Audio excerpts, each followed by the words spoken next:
Is being a one-stop shop worth it? Let's talk about that.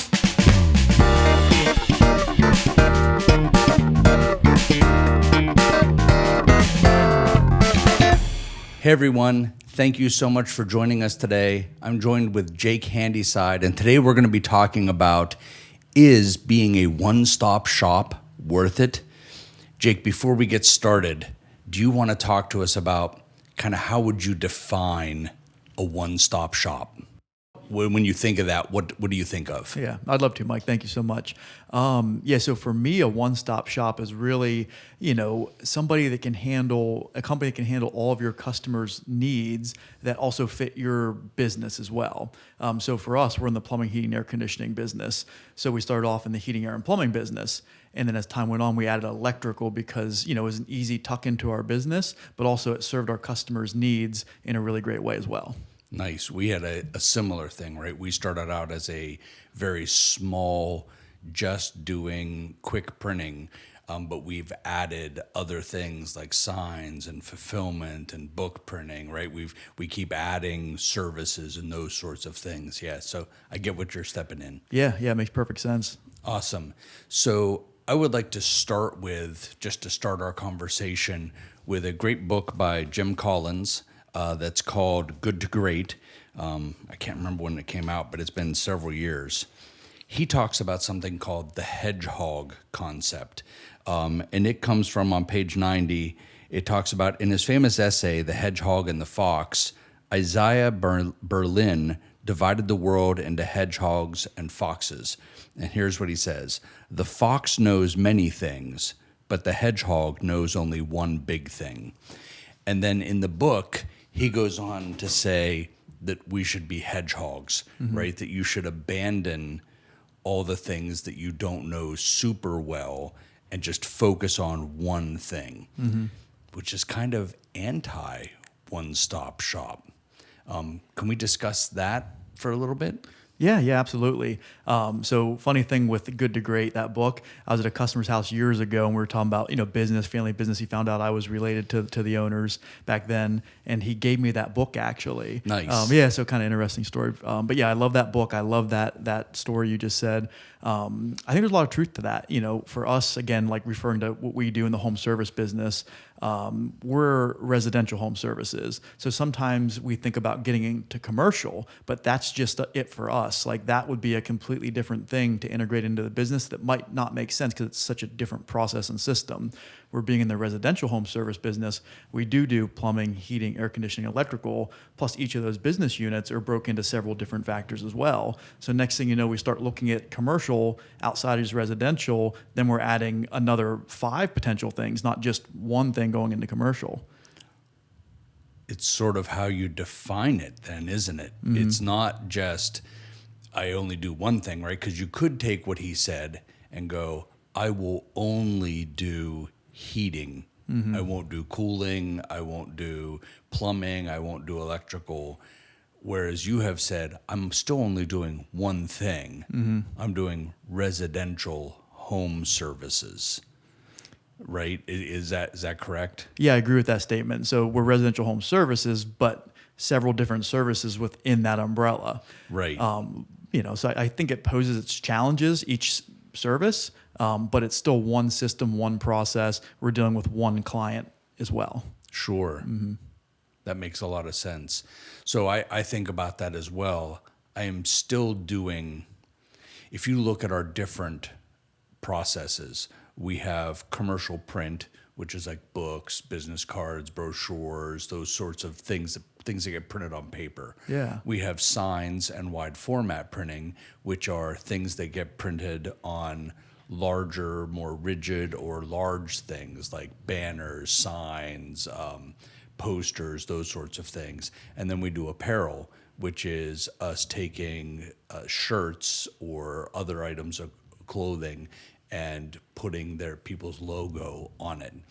But it's all kind of the same. It's taking a substrate, whether that's paper, a t-shirt, or a sign, and putting some level of branding on it, right? So it feels congruous congruity. It feels nice to us that we can say we're still doing the same thing, right? It's still all some level of printing or embellishment on those things. But if you looked at it from we're only going to do commercial printing or we're only going to do signs, that changes the topic a little bit. Yeah. I agree 100%.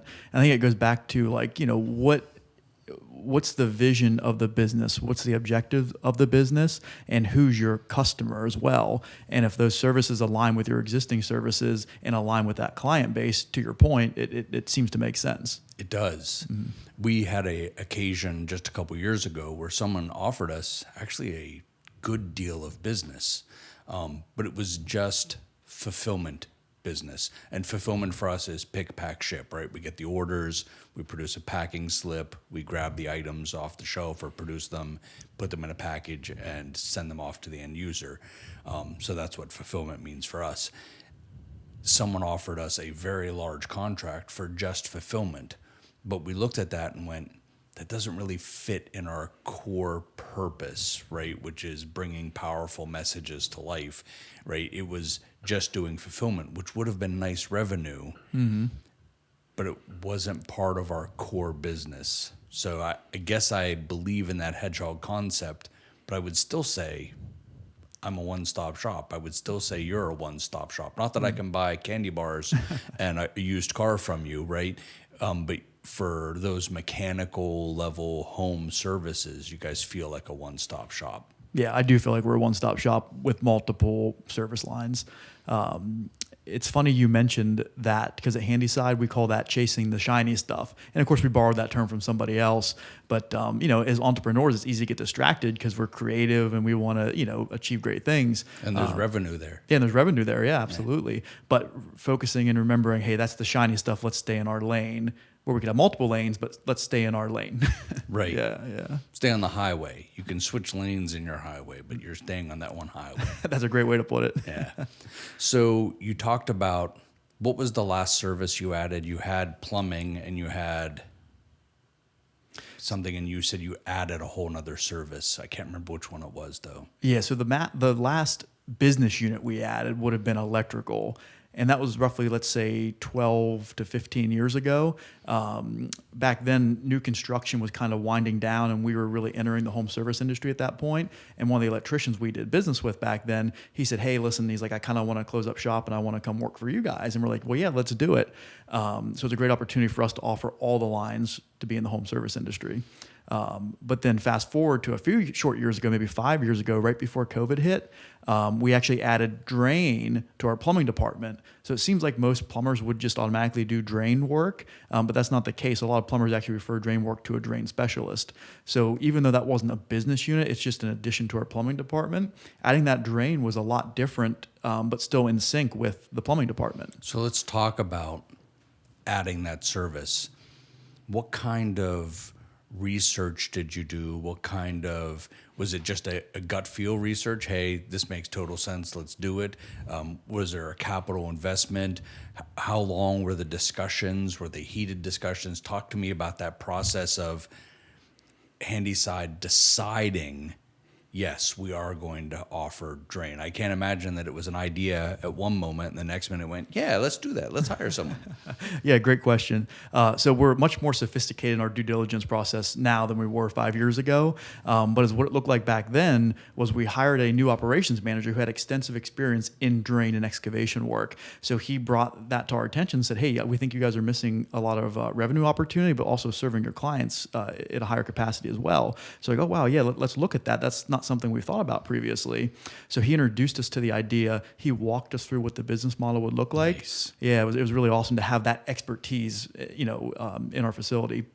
So ultimately, lots of conversations, probably 2 months of discussions and due diligence, and then it led to a capital investment of back then just some excavation equipment, some drain equipment. So when you say excavation equipment, I'm thinking like backhoes and stuff like that. Is that what you're talking about? Yeah, backhoes.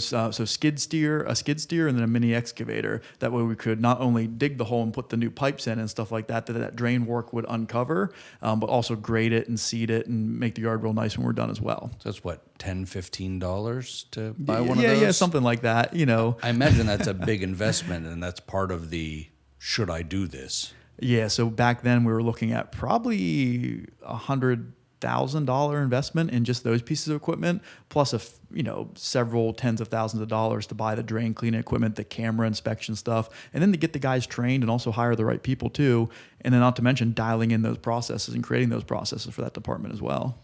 Okay, yeah, that sounds significant because while training may or may not hit a direct line on your profit and loss statement, right? It definitely costs a significant amount of money, even in just the mistakes people make while they're training, those sorts of things. Yeah, absolutely. So I'd say that was a lot of the what went into creating that drain division about 5 to 6 years ago for us. Okay. Yeah. Nice. Yeah. We had just recently an opportunity to bring some apparel embellishment in-house.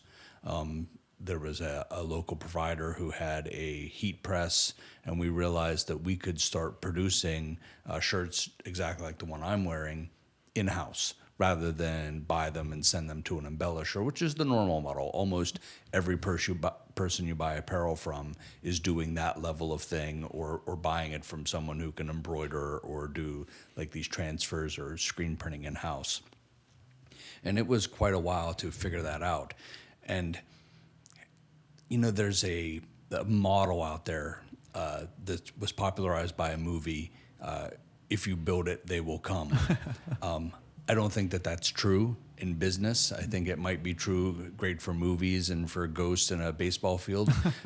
But for people in businesses, if you build it, they will come is a very risky model, right? You have to at least have a lot of research in there, right? It's not just let's wing it. And research for us as a small business looks like, can I sell it without producing it, right? Can I source this somewhere else? Can I become a distributor for this model before I decide whether or not I'm going to bring those services in-house? Because bringing them in-house always saves money, right? It may look cheaper to do it somewhere else, but I have to write a check to them. Whereas if I do it in-house, I don't have to write that check, right? So we spent several years going through the iteration of, can we sell short-run embellished apparel to figure out, yes, there is a market for that. And then we, I want to say hit the button, then we pulled the trigger. Pulled the trigger. Yeah, that's the word I was looking for.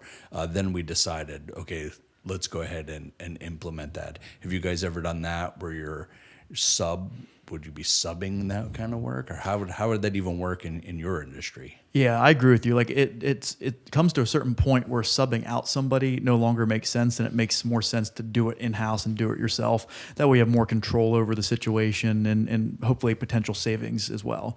So something, going back to the drain department, so we integrated that drain department, we started rolling with it, things were going well. Then we decided we needed to add trenchless technologies, which was another large capital investment. Did you say trenchless technologies? Trenchless technologies. Yeah, so it's really interesting technology. So if you discover a drain pipe that might be compromised underground, it's a costly endeavor to excavate that pipe, replace the pipe and then backfill it and so on and so forth. And it really does a lot of damage to the yard that, of course, we take care of, but it's a process.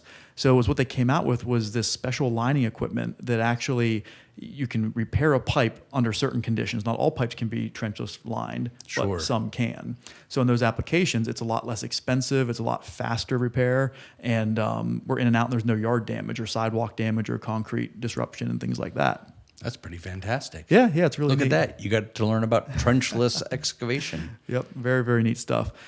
So you take a sleeve and you actually put in the pipe in sections for the compromised areas, and it's actually cured in place with a UV light. So yeah, really, really neat stuff. That is really neat stuff. So let's talk about the training element. There is a saying out there called Jack of all trades, master of none, right? And when people hear one-stop shop, when I was talking to people about this particular episode and that this was going to be our topic, a couple people said, "Jack of all trades, master of none." Yeah. I worry that there is a perception out there that if you are a one-stop shop, you're kind of doing everything at the mediocre level as opposed to picking one thing and being excellent at it. Yeah. You want to talk about that and how at least like you combat that, or? Oh, I agree 100%. Jack of all trades, master of none is a real thing. I think is what you really need to do is you need to become an expert in your existing service lines before you explore new service lines. So let's become experts. Let's get the training in place. Let's get the people in place. Let's get the systems and processes in place. And maybe we don't need to dominate the market, but we do need to be very dialed in and ideally profitable too. A lot of people think, oh, I'm going to add this service line because it's going to just help me become more profitable, or it's going to help my business. Adding more service lines or more business units is not going to help your business unless you're already dialed in.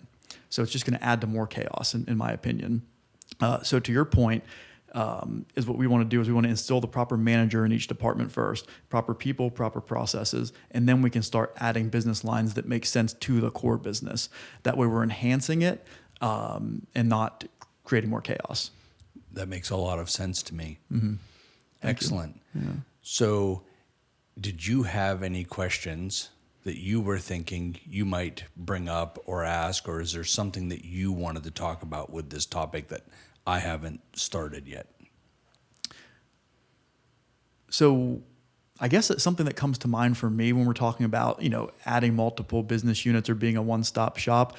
It starts to become a matter of, what do you want as a business and a business owner, and what are you trying to achieve? So I was listening to something the other day, out in California, they can't, in the home service business anyway, it's hard to geographically grow because traffic is a real concern out there. Right. So for this particular person, he needed to add more business lines to stay in that same radius he was already in, because it wouldn't have made sense to drive farther out and stuff like that. Now you can start adding multiple locations and stuff like that, but then now you're getting into a whole nother expertise and area of discussion for something like this. So to me, what are your goals as a business? What's your geographical location? What's the type of business you're in? All these things really matter. And then going back to due diligence as well, for us, we're at a point where we feel like we've almost dominated the market that we serve, which is primarily, the Harrisburg, Carlisle metro area. So we're teetering about 8% market share in the home service field in that area. Once you get to 12 and 15%, you're really dominating that market. So we don't know if we want to go that path or if we want to expand geographically. So, which I think is very similar to adding business lines. It's like, well, what do you do if we want to focus on one thing and expertise at it? You have to grow geographically. Or, do you add more business lines in the same geographic territory? How do you think that would work for a small shop that isn't service-based, it's product-based? Imagine downtown, someone has a shop and they want to grow. How would they can't expand geographically, right, unless they open more shops. Yeah. Which will be a topic with Vivon later this year. Fantastic. So I think, it depends on the type of business and what the goals are and the objectives of the business. If it's a situation where, of course, you can, scale it on the internet, or you can sell your products online and ship them to clients, then fantastic. You could do a single location. But if it's a, face-to-face interactive experience, like maybe an ice cream shop would be, that's certainly a much more challenging situation. But I think the same principles occur. What are the objectives of the business owner in the business? And are the systems and processes in place, and are we profitable? Are we delivering an excellent deliverable already? Or is it something that needs to be improved before we can add multiple locations? That makes a lot of sense. All right. If you're going to do multiple locations, I'm friends with Joe Furterbar, Okay. Who is a co-founder of Ula Bowls. Oh, yeah. Right. So he has actually taken that business and he has actually created a franchise model where he is now not only the owner of an Ula Bowl shop, but he is the franchisor. So folks can buy an Ula Bowls franchise and own and operate their own Ula Bowl franchise from him, which is fantastic. Wow. But it means he has to have not only everything down for himself, it has to be well documented, a proven process, so that a potential buyer would go, hey, yes, I can follow this. I can do all of this myself. I believe in this, and I can own and operate that. That level of having your ducks in a row seems to be critical in that expansion. Yeah. Wow. That's really interesting. So if you take that concept that we're talking about, like being a one-stop shop, now we're not talking about adding business units, but we're talking about that franchise model. So now it's kind of like adding those multiple business units like we've been talking about. So Right. that's interesting. And then when I think about restaurants and especially quick service and the ice cream example from earlier, like if you start to add all those new things to that business, it just gets confusing to clients as well. So in that type of business, like we're talking about, you almost need to expand geographically because you're limited to the service lines you can keep adding without creating confusion for your customers and your coworkers. That makes a lot of sense. Yeah. I have one final question for you. Will AI disrupt your business, the those mechanical home services? Mm-hmm. Do you see AI playing a role in that? I see it enhancing opportunities is where I see AI for us in the home service business. Tell me more. Absolutely. So I heard someone say AI may not replace you, but somebody who can deploy AI effectively may replace you. And I think that's the same with businesses. The businesses that are going to adapt early and implement AI into their processes and systems, they're going to excel in the next few years. But the businesses that are not going to effectively adapt it and effectively deploy it may struggle in the next few years. So some things that I've seen in the home service business is AI call centers, for example, and they're getting pretty good. But at Handyside, we believe in face-to-face interactions and lifelong relationships. So we want customer care representatives to be live on the phone and in person as much as possible. That makes sense. Yeah, so we've dabbled in AI answering services for like after hours and if capacity is really high, so we can still serve our clients well in those peak demand periods. But at the same time, for us, you can't replace that face-to-face lifelong relationship building that humans create. I agree with that entirely. Yeah. Hey, thank you so much for joining us. If you have a topic that you would like discussed here on Is It Worth It, just shoot me an email at info@thinkhh.com, and we'll see you next time.